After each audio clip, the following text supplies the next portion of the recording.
Hey guys, so we are on our way to pick up El Benjamin. Oh my gosh, the clouds look incredible. They really do. I think it's gonna rain again tonight or today. That'll be awesome. I cannot manage to get up today and get going. I've missed quite a few phone calls. I don't even care. Sometimes I just have days like this where it is nothing but blah. And granted, I have plenty to do. And I have done some things. So I did get October's tank set up. I cleaned it up and then added the coconut to it. And it was really wet and soggy, so I just went ahead and put it outside so it'll like dry up just a little bit, because it's not supposed to be that wet. And I don't know that he won't get sick if it's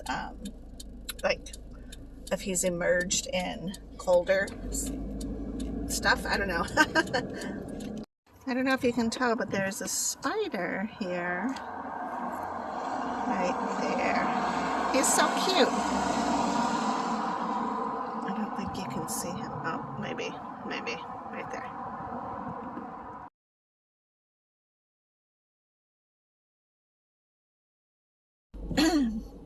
Hey guys, so I just got done with my DaVita appointment. I think that was the longest I've ever been at DaVita. Probably not in the beginning, but certainly in the last year. Usually I'm in and out, but today I actually had a different nurse. I did see Beth, so all is well there, but I saw, I don't remember her name, but it started with a K, and she's from Hawaii. So it was really cool to talk to her. She's very, very cool and sweet, and we had to go over like quite a few things because she doesn't know me. So we were able to really talk about how I do dialysis and my mentality of it, and I was able to share with her that I do these videos, and that my mission is to just help assure people who are on dialysis or have kidney disease, or who, you know, maybe just have a different disease, that it's going to be okay. That it's a lot of hard work. And, you know, some days are really, really frustrating and other days are smooth as silk, but that overall you can still have a very beautiful, wonderful, fulfilled life. Just because you have kidney disease doesn't mean you can't. So that was really cool. I'm so glad I'm doing this video because it just reminded me that I have to go buy a different PetSmart because Charlie needs to have food. I don't think he likes that gel stuff. From what I could tell this morning, it doesn't look like he's eaten any of it. But at least the crickets will suffice for today. And then tomorrow, if we have to hunt down mealworms, we'll do that. As for dialysis, I had to verbalize my steps and how I do my exchanges. And it's been, what, a year and a half now that I've been doing dialysis, and so it's funny to stop and think, like, what have I been doing, like, robotically? Like, how have I been doing every step? Because it becomes robotic, right? You're just so used to every single little step. And when I first started, I feel like when I first started that I was so paranoid that I would forget the steps. Like, I would have my folder out, which Beth had typed out every step you do so that you don't skip a step, because every step is a moment of, every step is an opportunity for infection. So you have to make sure that you're doing everything the way you're trained and that you don't skip anything. And so I remember that first week just being so stressed out, like, oh my gosh, here we go. And now it's like second nature, you know, it's like as easy as breathing. But then to verbalize what do you do and what are your steps, it's like, man, you have to visualize yourself like, okay, first I wash my hands for a minute, and with the antibacterial soap that I order from Baxter, and then I use a paper towel, and I use a paper towel to turn off the water faucet, and then I don't touch anything. You know, like, it's just funny to rethink like all these little steps, because you almost feel like, oh my gosh, I'm gonna get in trouble, like I'm gonna do something wrong. But what's really cool too is that even if you do forget something or something's not clear, then your nurse is really there to advocate for you, to make sure that you're confident. Or, you know, sometimes it's something that you just didn't say right, but you're like, yeah, that's what I do, I just didn't say it right.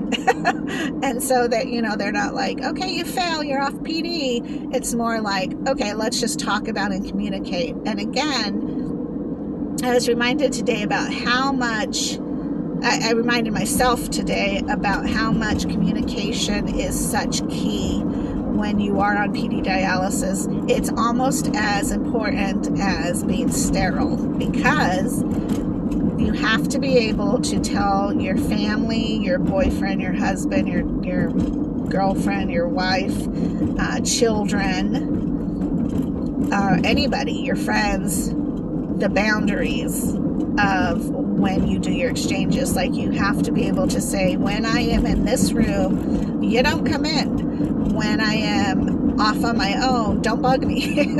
Like, there should be, you know, you're going to have to just handle whatever's happening, because I am saving my own life right now, and I have no time to focus in on what's happening with you, you know. And so sometimes you're around people, we all have these people who are maybe more needy than others, and so they may not understand why you can't open the door and just talk to them, or why you can't just drop everything and go do this or that. And it's like, it's really important that you converse with those people specifically and say, this is what I am doing right now, or just leave me alone. Like, it's kind of terrible that we have to explain things down to some people, because we all have those friends who don't understand it.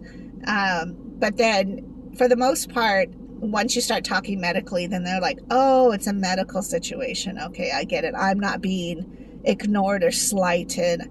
It's what you have to do to keep yourself alive. And it is. It's true. And it's like, well, if your feelings got hurt, that's not on me, because I still have to do what I have to do, regardless of whether your feelings are hurt.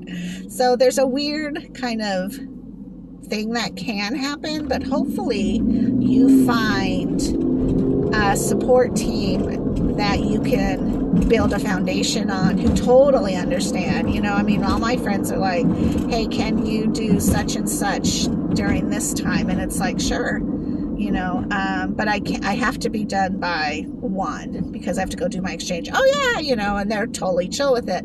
They're not going to purposely invite me to something that they know that I can't do because of my exchanges. And the good thing is with PD dialysis, you can flex. So even if the event, say, goes till 2 o'clock, you know, I have to leave right at 2. And then they know, like, oh, well, she's not dipping because she doesn't want to be here, she doesn't like us. It's because she has to go home and do her exchange, you know. And so conversations like that, which you would think would just be kind of natural and people would just not need, a lot of people need that. Or going someplace late. I don't like to go places late. I have a hard time with that.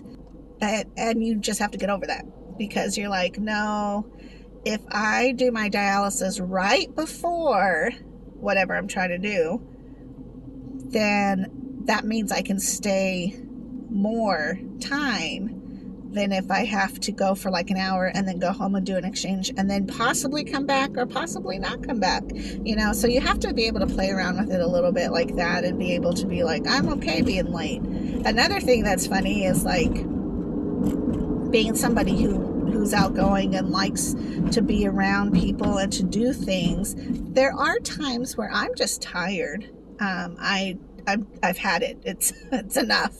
It's like, Christmas is great, and then you're like, I can't wait till my relatives leave, because you're just used to your own home and environment and so forth, or whatever holiday it might be. But you can also say like, well, I need to go do my exchange and take a nap. So that can kind of help, because sometimes when you just want to get away for a minute and have some breathing room, PD dialysis comes in, and you can use that as an excuse. But don't use PD dialysis as an excuse to not do anything, because that is really self-sabotaging your quality of life. You don't want to do that to yourself. The moment that you start isolating, you get depressed, you get sad, you get into a rut of victimhood. That's tough to get out of. And so I just encourage you to find somebody or an avenue to not allow yourself to get to that point. And it's way easy to do, because there's a lot of weeks where like for when I have Ben, I have to get out of the house. I have to take him to school, and I have to pick him up from school. So that automatically gets me going. Kind of helps set a day. Well, when I don't have Ben, I don't have to go anywhere or do anything. I don't have any doctor's appointments. Man, it's nice to not have to go anywhere. But if you don't go anywhere for a couple days, pretty soon that turns to 3 days, 4 days. Pretty soon you don't want to go anywhere. Pretty soon you just start to feel sad and depressed, because you're not being stimulated.